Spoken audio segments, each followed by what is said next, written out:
नमस्कार दोस्तों, हम खबरों और न्यूज में देखते हैं कि भारत का रुपया डॉलर के मुकाबले लगातार नीचे गिर रहा है। अक्सर हम देखते हैं और इग्नोर कर देते हैं क्योंकि हम आम लोगों को लगता है कि इससे हमें क्या लेना देना, इससे तो अमीरों की जिंदगी में फर्क पड़ेगा, हम तो आम लोग हैं, हमारे जीवन में डॉलर के मजबूत होने से क्या फर्क पड़ जाएगा। पर नहीं दोस्तों, रुपए के कमजोर होने से सबसे ज्यादा असर आपके जीवन में ही पड़ता है। आपके जीवन में ही सबसे ज्यादा परेशानियां बढ़ती हैं। आपको न केवल इस समस्या को समझने की जरूरत है बल्कि अपने स्तर पर भी कदम उठाने की जरूरत है। आज इस वीडियो में हम डिटेल में जानेंगे कि रुपए की कीमत गिरने से आपके जीवन में कौन कौन सी परेशानियां बढ़ती हैं। आगे बढ़ने से पहले दोस्तों, अगर वीडियो अच्छा लगे तो कृपया लाइक और कमेंट करें और अगर आपने अभी तक चैनल को सब्सक्राइब नहीं किया है तो कृपया चैनल को सब्सक्राइब करें। भारत में रुपए की गिरती कीमत न केवल अर्थव्यवस्था के लिए चिंता का विषय है बल्कि यह सीधे सीधे आम लोगों के जीवन को भी प्रभावित करती है। जब भारतीय रुपया डॉलर के मुकाबले कमजोर होता है तो इसका सीधा असर हर वर्ग और हर क्षेत्र पर पड़ता है। महंगाई से लेकर शिक्षा और स्वास्थ्य तक हर जगह इसका प्रभाव दिखाई देता है। आइए सबसे पहले संक्षेप में जानते हैं कि आखिर रुपए की कीमत गिरती क्यों है, वह क्या कारण है रुपया डॉलर के मुकाबले कमजोर हो जाता है। उसके बाद फिर विस्तार से समझते हैं कि रुपए की गिरावट आम लोगों की जिंदगी में कौन कौन सी परेशानियां बढ़ाती है। रुपए की कीमत डॉलर के मुकाबले गिरने के कई कारण हैं, उनमें से कुछ मुख्य इस प्रकार हैं। एक्सपोर्ट और इंपोर्ट में असंतुलन। भारत का एक्सपोर्ट काफी कम है और इंपोर्ट काफी ज्यादा है। भारत बड़ी मात्रा में कच्चे तेल, सोना और इलेक्ट्रॉनिक्स इंपोर्ट करता है। जब इंपोर्ट ज्यादा होता है और एक्सपोर्ट जैसे कि टेक्सटाइल, कृषि उत्पाद, सॉफ्टवेयर उतना नहीं बढ़ता तो डॉलर की मांग बढ़ जाती है, जिससे डॉलर की वैल्यू बढ़ती है और रुपए की कम हो जाती है। विदेशी निवेश में कमी।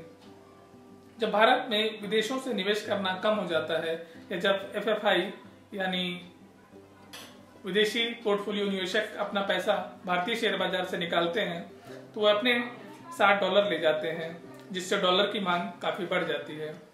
अमेरिका में बहुत दरों बढ़ने पर भी निवेशक अपने पैसे यहां से निकालकर अपने देश ले जाते हैं, जिससे रुपए पर दबाव बनता है और रुपया कमजोर हो जाता है।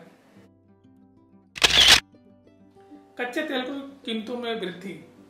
भारत अपनी ऊर्जा जरूरतों का लगभग 85% आयात करता है। जब अंतर्राष्ट्रीय बाजार में तेल की कीमतें बढ़ती हैं तो अधिक डॉलर खर्च करना पड़ता है, इससे रुपए की मांग कम हो जाती है और यह गिरने लगता है। महंगाई और नीतिगत समस्याएं।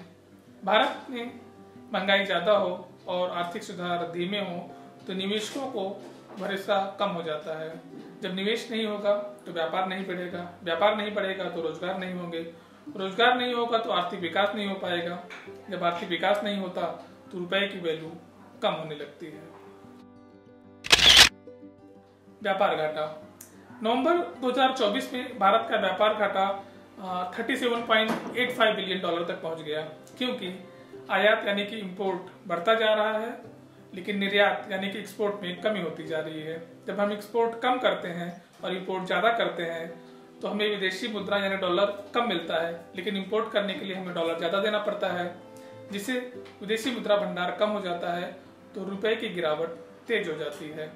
भारत में रुपए की गिरावट का असर हर व्यक्ति पर पड़ता है, चाहे वह गरीब हो, मध्यम वर्ग का हो या अमीर हो, पर उसका सबसे ज्यादा असर गरीब और मध्यम वर्ग वालों पर ही पड़ता है। यह न केवल उनकी रोजमर्रा की जिंदगी को प्रभावित करता है बल्कि शिक्षा, स्वास्थ्य और बचत और निवेश जैसे महत्वपूर्ण क्षेत्रों पर भी भारी दबाव डालता है। आइए विस्तार से समझते हैं कि रुपए की गिरती कीमत और भारत के आम लोगों की जिंदगी को कैसे और कितनी गहराई तक प्रभावित करती है। रुपए की गिरावट का सबसे बड़ा और सीधा असर महंगाई की वृद्धि पर पड़ता है। सबसे पहले पेट्रोल और डीजल की कीमतों में बढ़ोतरी हो जाती है। भारत अपनी जरूरतों का 85% कच्चा तेल आयात करता है। कच्चा तेल डॉलर में खरीदा जाता है। रुपए के अधिक कमजोर होने से इसे खरीदने में अधिक भुगतान करना पड़ता है, अधिक डॉलर देना पड़ता है, और जैसे ही ईंधन महंगा होता है सारी चीजों की कीमतें बढ़ जाती है। ईंधन महंगा होने से परिवहन की लागत बढ़ती है, जिसका असर फल, सब्जी, अनाज तक पर भी पड़ जाता है। आवश्यक वस्तुओं की कीमतों में बहुत ज़्यादा बढ़ोतरी हो जाती है। खाद्य तेल, दालें और अन्य खाद्य पदार्थ जो आयात किए जाते हैं, रुपए के कमजोर होने से वह महंगे हो जाते हैं। आम आदमी के मासिक बजट में सबसे ज्यादा असर इन चीजों की कीमतों के बढ़ने से ही पड़ता है। और ऐसा भी नहीं है कि रुपया कमजोर होने से सिर्फ उन्हीं चीजों की कीमतें बढ़ती हैं जो इंपोर्ट होती है। नहीं, भले ही कोई वस्तु भारत में तैयार की जाती हो, लेकिन अगर उसका कच्चा माल विदेश से आयात किया जाता है तो रुपए की कमजोरी से यह कच्चा माल महंगा हो जाता है, जिससे तैयार वस्तु की कीमत भी बढ़ जाती है, भले ही वह भारत में तैयार की गई हो। इसलिए जैसे ही डॉलर का रेट बढ़ता है और रुपए का कम होता है, तकरीबन हर चीज महंगी हो जाती है। पिछले कुछ सालों में महंगाई की दर भी बहुत ज्यादा बढ़ी है। खाद्य पदार्थों में भी महंगाई बहुत बढ़ गई है। 2023-24 में अनाज और दालों में महंगाई 7% तक बढ़ी है और खाद्य तेलों में महंगाई 10% तक बढ़ी है। पर जिस रेट से महंगाई बढ़ी है, उस रेट से लोगों की इनकम नहीं बढ़ी है। इसलिए आम लोगों को बेहद तंगी का सामना करना पड़ रहा है। महंगाई की वजह से आम लोगों के जीवन में बहुत मुश्किलों का सामना करना पड़ रहा है। रुपए कमजोर होने से विदेश में पढ़ाई का खर्च भी बढ़ जाता है। आजकल मध्यम वर्ग और गरीब घर के बच्चे भी यहाँ वहां से इंतजाम कर कर्ज लेकर विदेशों में पढ़ने जा रहे हैं। खास करके मेडिकल सीट की कमी और प्राइवेट कॉलेजों की लाखों करोड़ों की फीस की वजह से यह बच्चे विदेश का रुख करते हैं, क्योंकि कुछ देशों में यहाँ के प्राइवेट कॉलेजों की अपेक्षा काफी कम खर्च में डॉक्टर बन सकते हैं। जो छात्र विदेश में पढ़ाई करने का सपना देखते हैं, उनके लिए यह सपना रुपए की गिरावट के कारण काफी महंगा हो जाता है, क्योंकि ट्यूशन फीस और रहने का खर्च तो डॉलर में होता है। अगर यह खर्च पहले 15 लाख रुपए में होता था, तो रुपए की गिरावट के कारण यह खर्च 18 से 20 लाख रुपए तक हो जाता है, जिससे उनकी परेशानियां काफी बढ़ जाती है। इसका असर सिर्फ विदेश में पढ़ने वाले बच्चों पर ही नहीं पड़ता है, बल्कि भारत में पढ़ने वाले बच्चों के लिए उच्च शिक्षा के लिए जरूरी शैक्षिक सामग्री भी काफी महंगी पड़ जाती है, जैसे कि जरूरी विदेशी किताबें, लैपटॉप और अन्य उपकरण जो शिक्षा के लिए जरूरी होते हैं। रुपए के कमजोर होने से वह बहुत महंगे हो जाते हैं। यह चीजें बच्चों को पर्सनल भी खरीदनी पड़ती है और कुछ उपकरण शिक्षण संस्थान खुद खरीदते हैं। तो जो बड़े और महंगे संस्थान हैं, वह सब सुविधा अपने बच्चों को दे देते हैं, पर जिनके बच्चे महंगे स्कूल कॉलेजों में नहीं जाते, उन्हें वह सुविधा नहीं मिल पाती। इसकी वजह से मध्यम वर्ग और गरीब वर्ग के लिए अपने बच्चों को अच्छी शिक्षा देना और कठिन हो जाता है। इससे समाज में शिक्षा का स्तर और असमानता दोनों बढ़ जाते हैं। ऑनलाइन कोर्स और विदेशी विद्यालयों के प्रमाण पत्र लेने का खर्च भी काफी बढ़ जाता है। इस तरह ओवरऑल चाहे बच्चे विदेश में पढ़े या भारत में पढ़े, डॉलर के बढ़ने से और रुपए के गिरने से दोनों को परेशानियों का सामना करना पड़ता है। रुपए के महंगे होने से हेल्थ सेक्टर पर भी महंगाई का बहुत बुरा असर पड़ता है। आपने भी महसूस किया होगा कि पिछले 8-10 सालों में अस्पतालों के बिल बहुत ज्यादा बढ़ गए हैं। अगर परिवार का कोई सदस्य अस्पताल में भर्ती हो जाए तो सालों की सेविंग खत्म हो जाती है कुछ ही दिनों में। बहुत से लोग तो कर्ज में भी डूब जाते हैं।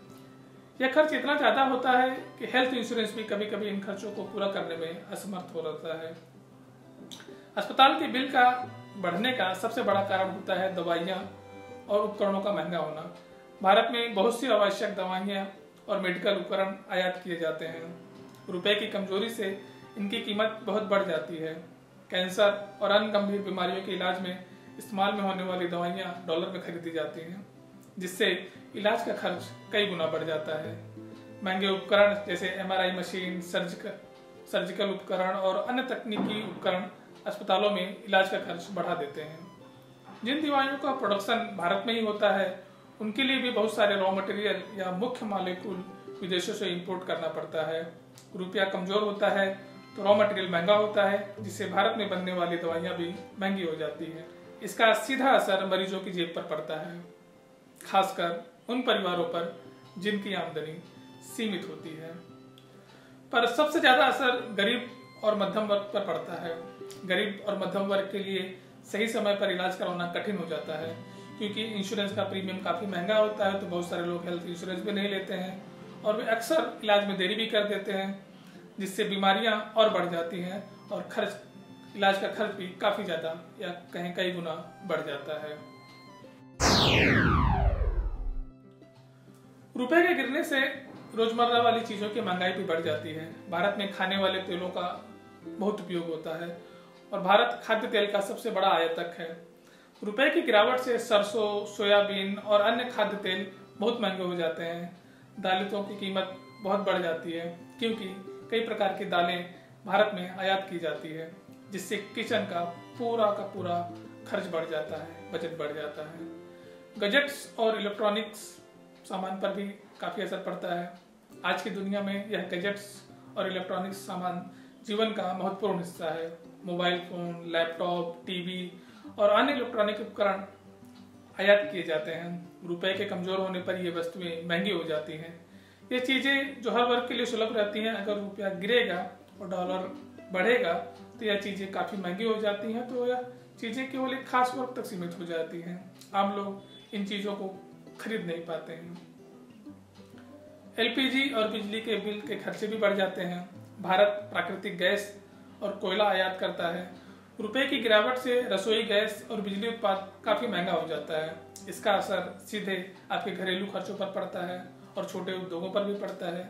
जब उद्योगों पर पड़ता है तो जाहिर है कि सभी चीजें महंगी होने लगती है। रुपए के गिरने की वजह से शेयर बाजार में भी अस्थिरता आती है। विदेशी निवेशक रुपयों की गिरावट के समय भारतीय बाजार से पैसा निकाल लेते हैं। इससे शेयर बाजार में काफी गिरावट आती है और छोटे निवेशकों को काफी नुकसान होता है।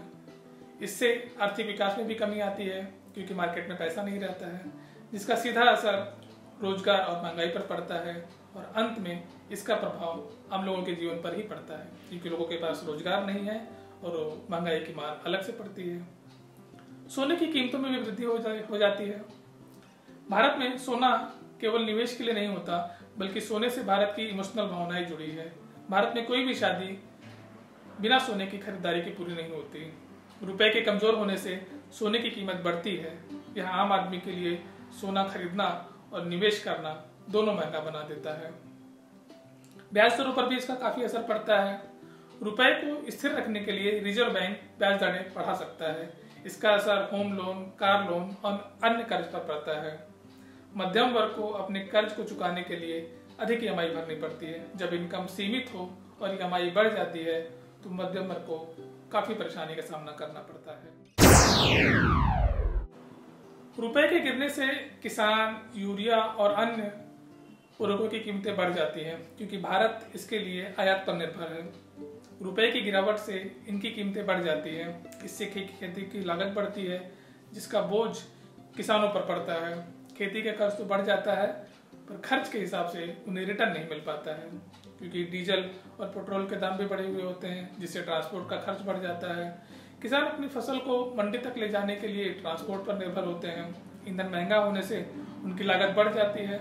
इसका परिणाम यह होता है कि किसान को अपनी फसल का उचित दाम नहीं मिल पाता है। गरीब और मध्यम वर्ग पर दबाव भी बढ़ता है। रुपए की गिरावट गरीब और मध्यम वर्ग को सबसे ज्यादा प्रभावित करती है। उनकी आमदनी तो धीरे धीरे बढ़ती है, पर महंगाई बहुत तेजी से बढ़ती है, जिससे उनकी सेविंग खत्म हो जाती है और भविष्य की चिंता भी बढ़ जाती है। स्वास्थ्य, शिक्षा और रोजमर्रा की चीजों पर बढ़ता खर्च उनकी वित्तीय स्थिति को काफी कमजोर कर देता है। तो अगली बार जब आप रुपए की कीमत कम होते हुए और डॉलर की बढ़ते हुए कोई न्यूज देखें, सुने, तो उसे इग्नोर न करें क्योंकि रुपए की गिरती कीमत आपकी जिंदगी को हर तरफ से प्रभावित करती है।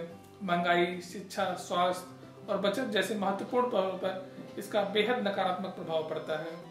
ऐसी स्थितियों से निपटने के लिए सरकार को निर्यात बढ़ाने, आयात कम करने और देश की ऊर्जा जरूरतों के लिए वैकल्पिक स्रोतों का विकास करने पर ध्यान देना होगा।